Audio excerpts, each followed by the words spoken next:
And we're back with more Martial Arts Today television, and we're here with Professor Lou Ferrer, the founder of the Tumble-Kai, and we're here today to talk to him now about his martial arts career. First of all, it's a pleasure meeting you, sir. My pleasure, sir. My first question I ask all my interviewees is, how did you begin in the martial arts? I began back in the early 60s under the tutelage of a gentleman by the name of Professor Rebelo, which is the founder and the head instructor of the system called the Individual system of Jiu-Jitsu, which is a combination of judo, jiu-jitsu, karate, and aikido.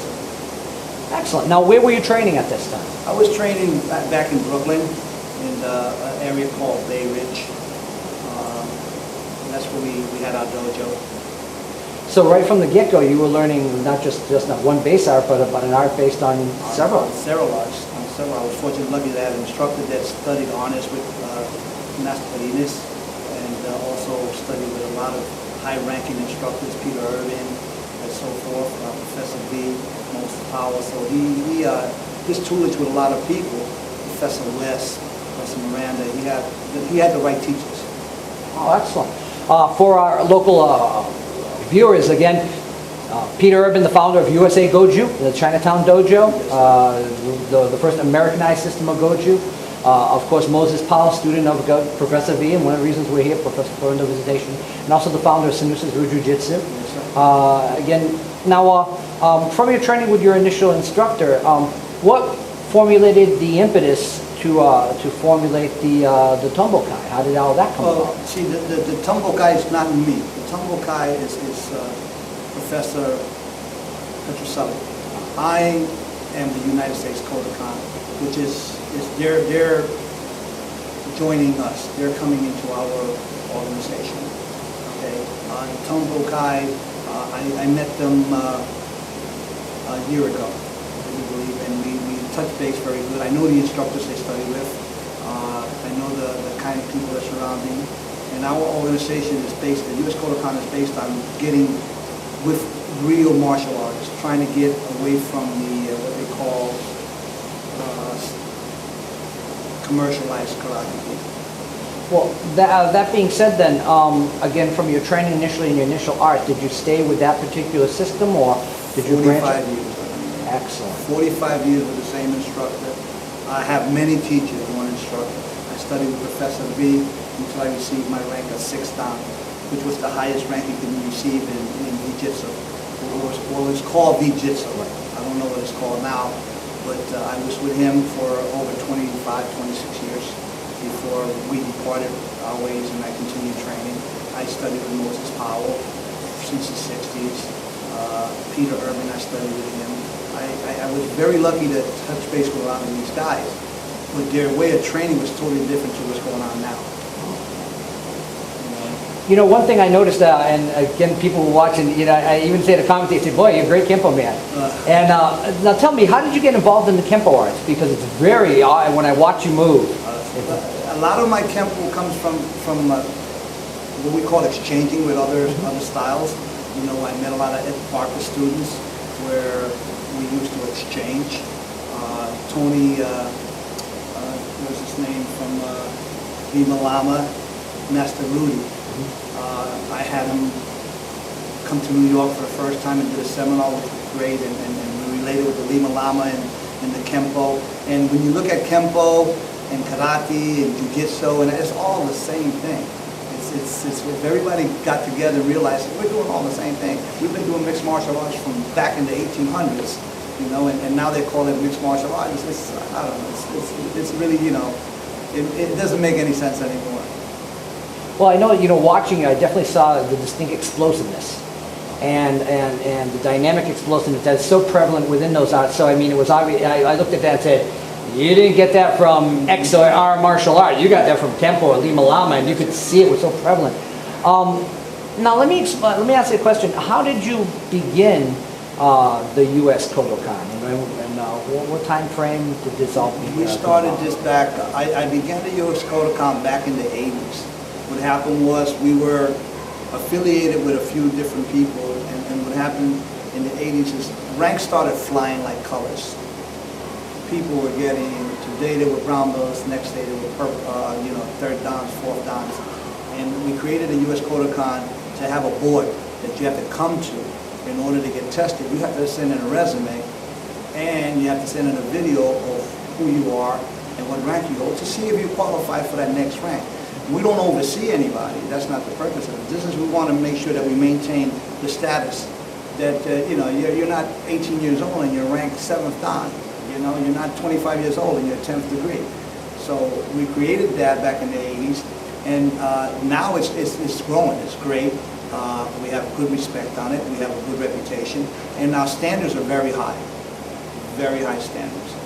Now, we should mention for our audience that Kodokan, Ko meaning ancient, Do meaning way, Kan meaning place or training hall. Yes. So the place where the ancient way is taught. Now, we talked a little bit about the Kodokan, and again, the auspices of the organization, and how people can be certified, and the quality of the rank regarding that. You also mentioned about your study with Professor Vee, and my next question is, and I'm going to be asking this of everyone, what brings you here today to Providence, Rhode Island? His honor to come in here and spend time with some of his students, some of his high rank, to keep his legend, alive in the proper way, trying to clean up some of the mess that was misconception of the message that was left behind on his name. Professor Vee was a person that I think a lot of people took advantage of. Very good instructor, but I just think that a lot of people took advantage of him. It's so sad but true. It happens so many times, especially as the old master simply stated, get older. Yes, sir. Yeah. Well, while we're talking about Professor Vee, my next question is, what is one of your fondest memory of Professor Vee? Receiving my 6th dan from him. The fondest memory for me was him presenting me with my 6th degree. And when he gave it to me, I was proud because that was the highest rank And now I could achieve from him. Where and when did this occur? This happened in Brooklyn, at the dojo on Atlantic Avenue. It was back in 1976, 77, around there. Well, our final question today is, what does the future hold for you in your martial arts career and the U.S. Kodokan? The future holds for me is what the Lord brings down to me, one, and I'm an old-fashioned person. I'm going to continue training and teaching the way I've always been, and the future for the U.S. Kodokan is going to be very good. It's going to grow. Excellent. Well, thank you so much for your time. I greatly appreciate it. Thank you, sir, for having me. Lou Ferrer.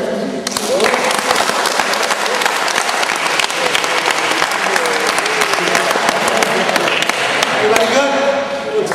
Okay, I'm not here to prove no point to anybody. Anything that anybody showed you up here today, if you don't take it into consideration that it doesn't work, you're a fool. Because I'd rather have more arsenal than none at all. So whether I show you something and you say, well, that doesn't work, that's okay with me. I don't mind with that. I know it's going to work for me. And again, listen to me. Every technique that's being shown may not work for you. It may not. One way or the other may not work for you. So therefore, that's why you have to adjust your body to the guy's movements. Okay? The most important thing to me about self-defense is your footwork. How to get in, how to get out. If you don't know how to walk, then you don't know how to run. And if you don't know how to run, you're going to get caught. Bottom line. All right? Can I speak a little, Spanish? Just in the event, and again, my safety zone is right here. For him to punch me, he cannot reach from there. For him to kick me, he's not going to reach from there. He's got to make what? A movement. Therefore, he's got to what? Step. So I know when the movement comes, I'm already set for what I have to do for him. But we're not going to go through that. That's just to give you an idea what techniques are and what self-defense. Self-defense is not grab, and you sit there, and you push away, and you hit. That to me is not self-defense. That's a technique. Self-defense, he grabs, I strike. I'm already, I'm going to do what I got to do. Hitting any part of the body, okay, sir? Any part of the body. I'm not looking for a particular spot. Why am I going to punch him in his face when this is here? Make sense? Look at the distance. Look at the distance, man. Now look where the face comes. Look at the face. Look what it is. Now he can't see me because now he's looking there. Now look what he gave me. Therefore, I am creating. Listen to me. You're creating your own technique. Sensei's giving you a stepping stone. Sensei's going to say, strike here, and then hit him here. There it is. There it is. Yes, sir. And he's hurt now. He's hurt, and I touched him. Now what happens is, you're gonna go like this. Technique number 1.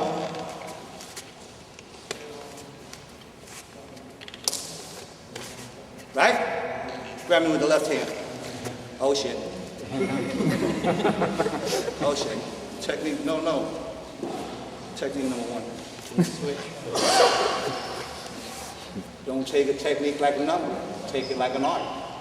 An artist, if he grabbed me with the left hand, nothing happened. It became my right side. I don't make left techniques. I don't train my students on the left side and then on the right side. I don't do that because the time you spend on your left side, you make your right side twice better. And if he grabs me with, if he grabs me with this and I don't know how to break that hand, I'm gonna get to the one I want to break. I'm gonna break that one because I created that. I created pain here that allow me to get with the hand I know how to break. What the heck? I'm gonna grab this stupid hand. I'm gonna go like this. Damn. You understand? So you break away from what self-defense is and what a technique is. Self-defense is any means possible to defend yourself at any point when your life is in danger. The best fighter, the best technician in the martial arts, the best master in the martial arts is the one that does not use his technique. Because if I ain't got to fight, I ain't got no enemies. Being honest. If he pull out a knife, right? I'm a fool. I don't care what rank I'm a fool. I'll be smarter. Pull out your knife. Am I not smarter? Yes, sir. So you got to chase me. But while he's chasing me, I'm picking up something good in my hand. You understand what I'm saying? Yes, yes, Instead of sitting there like most people who pull up the knife, no.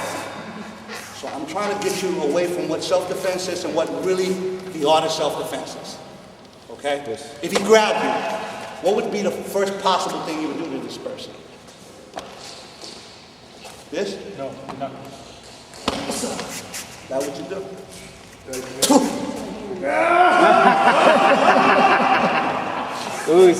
No power. It didn't cost me nothing. He didn't know it was coming, and it's nasty to the brain. Why is it nasty to the brain? Because when they spit in your face, you forget about what you're going to do. You're going, shit! And I'm going, make sense? Yes, sir. That's for the women. Man grab you, you don't have to go with nothing. Ah, scream and yell all you want. I don't know about here. New York City, they go like this. Yo, look. What's happening there? There's nobody going to come and help you unless you help yourself. You understand that? Yes, okay, sir. so if he grabbed me, I already know I can spit on him. I already know that when he does grab, I can pound that chest and break that. This is a board. To me, it's a board. It's a board. So if you can break bricks and board, look, I crush that, right? You okay? So if he grabs me, I know where what? His hands are out. Next thing I got to worry about is, who's next? Because if he grabs me, he may have somebody, okay? The most important thing about this is, as he's grabbing, is I have my choice to make my move. Strike. Hit. See, I'm hitting stuff where, I'm sorry, stuff that will hurt him. You okay? And that's stuff that will hurt him. I'm not going to sit here after I hit him and try to grab him because then my hands are occupied. Now I'm screwed because now if the next man comes, I got to let his ass go and get him. I don't want to do that. I'm trying to get you differential. I want to hit him in places that I can feel with him because he's too busy thinking about what hit him. And I'm not hitting him hard. And again, remember what I always told you? If you don't know me, I never hit you. You what? You run into things. I never hit you. You ran into that. You should have moved. You wouldn't have got hit. Okay. So our first technique was going to be when he grabs, since we're at that point, is understand that the hands are here.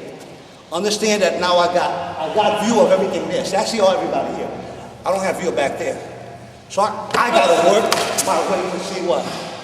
There, and before I go, I gotta make sure I take care of him. How many times did I hit him? 3 times. This is a computer. Watch what's gonna happen, watch. The computer is right now it's ticking. The computer's working right now. His computer's working. He can't attack, because the computer's busy what? Thinking of the pain. So how are you gonna hit me? So now I eliminate the block. Is he okay? He asked for this. Shock him and drop him. Once you shock him, shoot. Whatever leg you want, you can stomp it. That's all you gotta do. If you hit him more than that, you're dealing with another person. Your thing is, let me get him off of me and get out of here. That's all you gotta do. Right over the touch. That'll make, look, it just brings the face right back. Hit it. It brings everything. Look at it. Everything's right there. Ain't no great roundhouse kick, no great front kick, no great nothing. It's hitting the body. Your first shot is over the top, and you're gonna cave that in. We got Ben Gay. Once you bust him down, hit him just to feel pain. And it should be 1, 2, and 3. Your main shot is which one? And I'm gonna tell you right now, that's flat. This is knuckle. Well, now he's worried. Watch the difference. Ooh. Not good, right? No. Okay, so we're gonna shock him, hit him flat so we don't hurt each other. When he grabs, pop, real quick. Pull him to the side. Work your way. Work your way outside the body. Don't work your way inside. I eliminated his left punch already. I stopped that. Yeah? I kicked that. And I'm out. Grab a partner and try it. If you need some more, I'll help you out. Go. Yes, sir.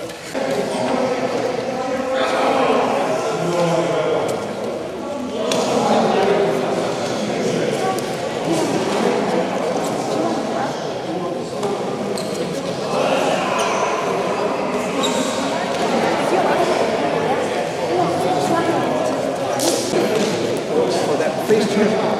Still hold up. Yes. Right leg, kick my knee.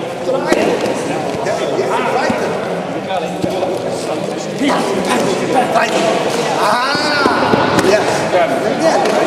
Y que recuerdo que si él te aguanta y tú le das y no dejas ir.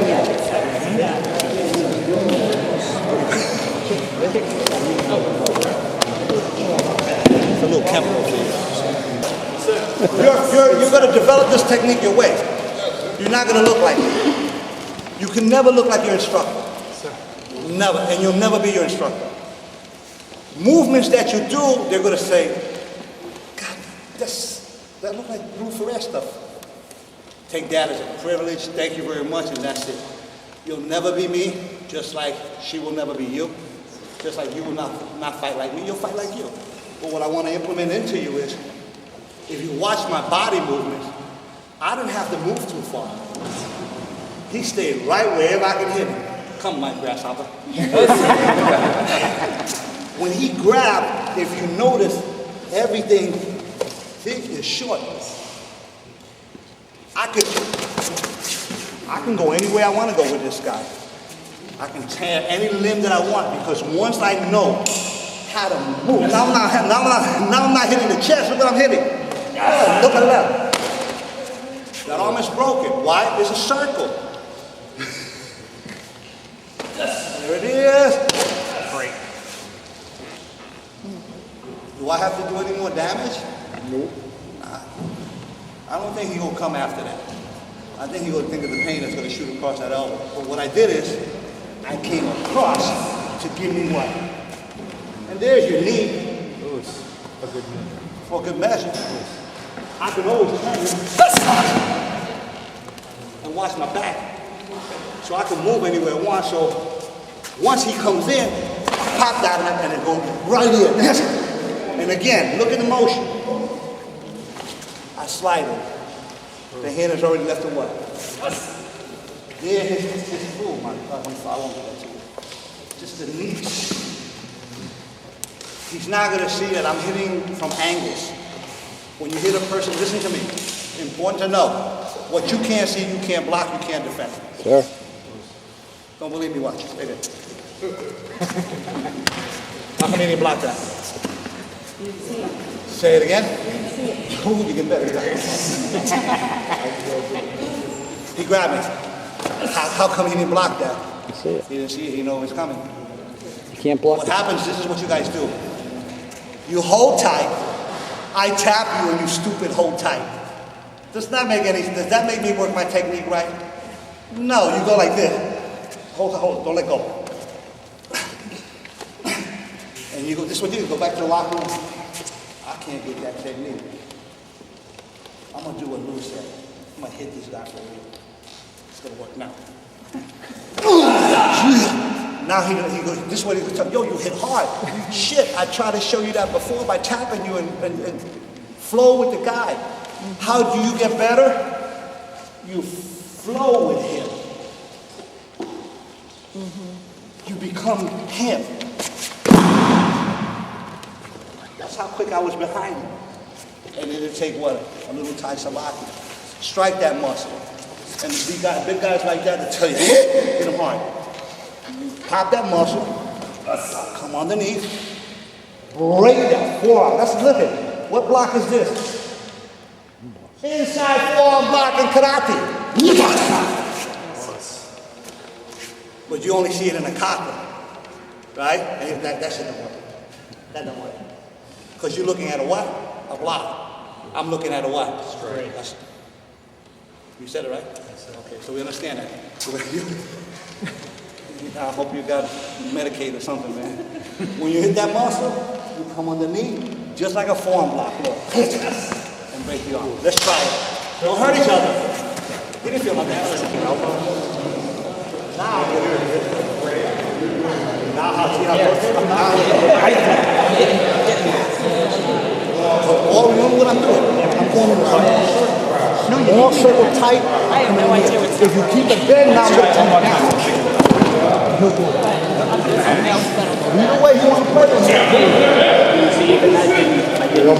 We're working on that. The theory, the first one was here, when he grabbed you, right? You popped it.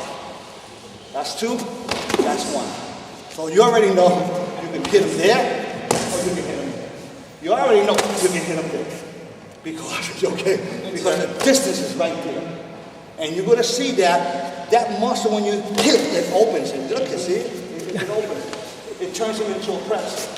I'm just getting what off of him. Leave me alone. Leave me alone. Leave me alone. And his mind is saying, this guy is a little... He's biased. I don't want to hold this guy. You understand? But what I'm trying to tell you is that everything is right here for you to hit. You don't have to reach to pop him in his face. You don't have to reach to grab him. All you got to do is hit whatever he gives you. Left or right side. You can hit it any way. This way, under. He ain't going to see this. He ain't going to see that. And he grab, he ain't going to see that. Break his jaw. Bring him down, pop him. Okay? Now we'll go into a little bit of what we call locks. So we understand, all right? We'll do it slow because, again, I don't want to hurt anybody. That's my knee heel. How I get it, I created it. How I created it, when I hit it, I turned it. That allows me now to apply the knee heel. Also allows me to take him down. Doesn't matter which way he's going to go, I let him go. My main thing is when I hit this, look what it did. I turn it right this. See how quick it is? If I could, it's okay. That's why he wanted to go, not me. Now he wants to come out. See, now he's coming my way. Now he's going to come out. So he made a mistake. And I could. He turned into Aikido, turned into Karate, turned into Jiu-Jitsu. You in command. When you control the fight, you win the fight. When you don't control the fight, the chances are 50-50. That means she's as good as you are. When you hit this hand, bring the elbow over and turn the hand into the knee heel. That drives him right there. Your choice now is to look behind you. Take him to the ground. Before I leave him, I want to break this hand. Yes. What we're doing before, you're hitting the bicep, you want him to let go. Now you're not. You're not hitting as hard as you meant. Now you're just staying. Because now I can do whatever I want. I can bring him down a bit. Once I get the fingers in mine, he's dancing. So once I tap him, I'm bringing it into a Nikio. That's your Nikio. Down. Once you got him down, turn him. If he rolls on you, drop it down. Feel it. He ain't going nowhere. I control him. Okay? Take your hand. Take that finger away. You eliminate the strength in that hand. Grab it. Grab it. Grab it. Not too strong, right? Good. So what we're doing now, we're going to tap this. Give him that silence. Here I could break his jaw, inside knee. Break the chest. Yes. Sensei, it also looks like you're holding him a little bit with your left hand to keep him from letting go. But let go. I trap. I'm trapping this hand, and I do not let go until the other hand's there. When I have him in Nikio, it is my choice now. I could drop him with the inside kneecap, so he can't see it. Catch him with this kneecap. All I want you guys to do is learn how to transfer into the Nikio. Okay? Once you have him here, if you feel he's too strong, grab his fingers and bring him round down to the ground. Don't play with him. Okay. Last time. Shot. Turn it into Nikio. Grab those fingers. All right, let's try it. Oh!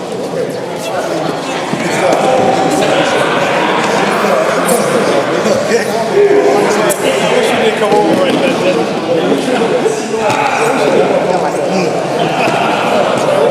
E aí, gato, vamos para lá. Okay?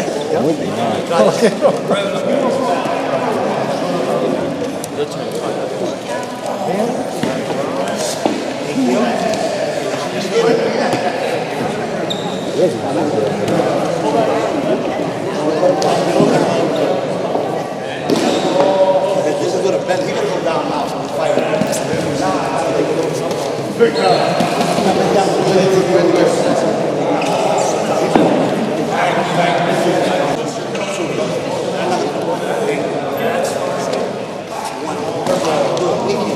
Yes, have the finger straight down.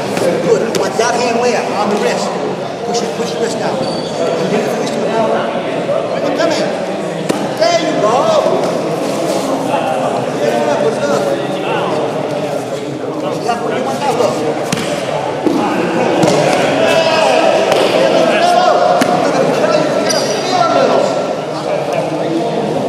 Grab two hands. See what happened? I trapped the hip in one motion. That's going to break the jaw easier for him. Because when he grabbed me, I didn't pull back. When a person grabs you, there's no more ability to what? To bring you what? That's what he's going to do to you. So when he does that, that's what you're going to do. You're going to pop that ear and break that jaw. Woo! What's in front of you? See how quick it happens? So as I'm coming in, I'm pulling, I'm here. I'm going to break that leg. This is important. Ear, jaw. That's important. And if I want the front kick, there it is. Or the knee. Everything we do is 1, 2, 3. 1, 2, 3. Once I hit him, notice I pushed it away because he may not let go. But he'll let go after that slap. Trust me. He'll let go once that hit him. Because that's powerful. You're breaking jaw with nothing. And when you hit him with his mouth open, guaranteed. How do you win a good broken jaw? Grab. Yo, what's your problem? What's your problem?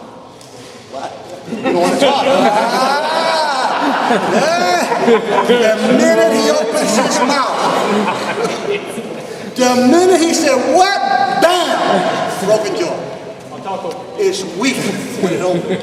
That's why when you guys get caught in that confrontation where yo, motherfucker, you're stupid. You're stupid. I'm sorry to say that, you are. Because you're getting caught and getting your jaw broken easy. He's talking, you look at him. I'm good. I'm good. You get closer. Learn. Talk doesn't hurt my body. Call me anything you want. I'm cool. Cross that path. Not good. Okay? So remember, he grabbed you. Pop that jaw real quick. Push it out. Yeah, kick that leg. And you're going to do it just, if you notice, it's just, watch the motion. Everything looks like a short circle. Everything is short. It's not long distance. Long distance costs a lot of money. Amen? Short distance, look. Short distance, get upset. Bam! That don't cost nothing. Yeah, that don't, oh my. That don't cost nothing. Okay? Ooh. That don't, ooh, no good, right? No good. So look all the areas he's giving me to hit, and I'm gonna do this. Yeah! No, you're not. Touch you. Grab. See how quick I got it? Wait. I eliminated two things already. The thought of thinking, thought of pain, and the thought of walking after me. Let's try it. Okay? Thank you. Jálame. No me puede jalar. Esto va a ¿me entiendes? So enseguida que tú le pegues, ahí lo pones. Y ahora, ahí jalo para que un verde llegue abajo aquí. Okay? So grab it. You already see them. Right. Okay? You see what I can do. My head is already there. See? So what did I do? Once I struck, I'm already seeing the headbutt. Now if I pull you in, both of your arms go. And headbutt at the same time. So what I did is, I drew you in. Come right over. Even form against you. Yes. Let's do anything. Take what you learned before me and apply it to what you learned from the second instructor, and then apply it to learn what you learned from me. All right. Now, remember they were showing you a technique when you were on the ground in an inside position, which we really don't want to get into, but if in case you're there, you're going into a lockdown. That's sports. Learn how to deviate sports from reality. Because then you're going to get caught up in the crap that you're really going to confuse yourself. What is sports and what is reality? Reality is as simple as this. Getting you off of me, 1, 2, 3. Inflicting as much pain on you as possible to get my body in a safe place. Okay? If you work like this and get the habit, come on, sir. Yes, sir. Get the habit, and it doesn't matter, grab it. It doesn't matter. Grab it. It doesn't matter. Grab it. It doesn't matter. Because I know the minute I feel the grab, I'm striking that hand. And once I strike that hand, I'm moving to where I can move. It doesn't matter. So when you're in a dojo and you do the technique from here, that's good. You very good from here, right? Grab. Do it from there. Grab. Do it from there. Grab. Do it from there. What happens? You create your own way of moving. You all understand that. If you grab me from there, what am I going to do? I'm going to hit the closest thing. He can grab you from here. What am I going to do? It doesn't matter where he grabs you. The worst thing you do is this. Shit, wait. Jose, what do we do after this? That's the worst thing to do. The best thing to do is, and Sensei said, you did the wrong thing. Shit, that worked for me. Let go. Sensei can't say you did the wrong thing. You can never make a mistake on a technique. Whoever tells you that is a liar. You cannot make a mistake on a technique. Because a technique is anything that you do, any movement that you do, in any which way. So if he grabbed me here, and the technique was supposed to be here, and I hit there, and Sensei said, you messed up. I said, Sensei, okay. I'm good. I messed up. Oh, you want me to punch him in his face like this? Oh, okay. But now I got what? Now I got 2. Sensei got 1. Woo! Who catching up to Sensei? You are. And what's a sensei? A sensei is a teacher. that's supposed to take his student and make him better than himself. A sensei is a teacher that takes his student and makes him better than himself. A sensei is not a sensei that tells his students, I'm the man. It's my way or the highway. A sensei is not a sensei that doesn't listen to his students' questions or answers. That's not a sensei. That's a dictator. A sensei is not a sensei when he tells you, don't talk to him. That patchy guy, don't talk to him. Don't associate with that one. Don't go to that school. Don't go there. That's not a sensei, that's a dictator. And there is no dictatorship in karate.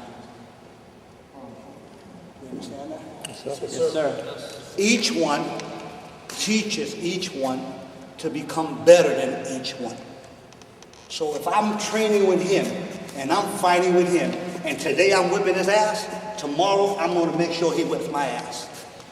And the next day, I'm going to whip his ass. What happens with that theory? We're getting better every day. And I'm not getting better by myself. I'm taking my classmate with me. Because to get to the top of that mountain, you need help. Coming down that mountain, you don't need no help. All right? So remember, even the little philosophy I'm giving you, to be a good teacher, you have to make your student better than you. And if you do that, you're going to be a great teacher. I'm being honest with you guys. You guys will be great teachers if you take that. You guys that are not even teachers, you're like purple belts, that, you are a teacher from the day you put your belt on. White belts are teachers from the day they put the belt on, because this is what sensei goes. Jose, go take that white belt and show them how to tie the belt. What are you doing? You're teaching somebody how to what? Tie the belt. Go show them how to throw a front kick. What are you doing? You're teaching somebody how to? Throw a front kick. So you're a teacher. That's why when you walk into that dojo, you have to respect us, your dojo, us, your teacher, from the beginning to the end. Because then when you get there, you're going to say, now I know what sensei used to talk to me about. How guys walk into the dojo. You know how some of you guys walk into the dojo, right? You know that? Yo, what's up? Hey, what's going on? Hey, what's going on? What's up? You gotta be out of your mind. What kind of respect is that? Karate is mental, physical, and spiritual. Get rid of the physical, because there's really no physical in karate, though. We don't do nothing in this world physically. Everything we do is mentally. Eliminate the physical, now you only have two processes, spiritual and mental. You're way ahead of the game already. So anytime you come to class, nothing is physical, everything is mental. All right? And respect each other. I don't care who you are, who your sensei is, what rank you hold. Us. And the doors will open like this. Okay? Now we're going to go. Thank you for your time on the mat. I hope you learned something. God bless you.